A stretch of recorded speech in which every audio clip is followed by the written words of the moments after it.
We're going to install this button irrigation emitter onto the main line.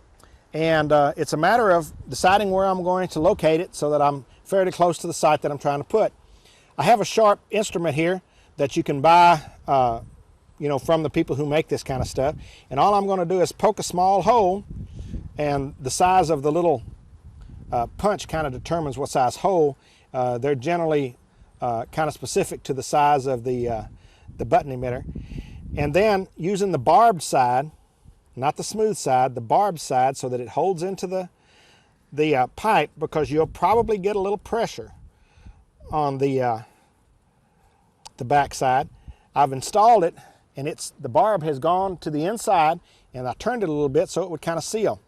Now you can see that it's pointing over towards the area that I'm going to try to irrigate.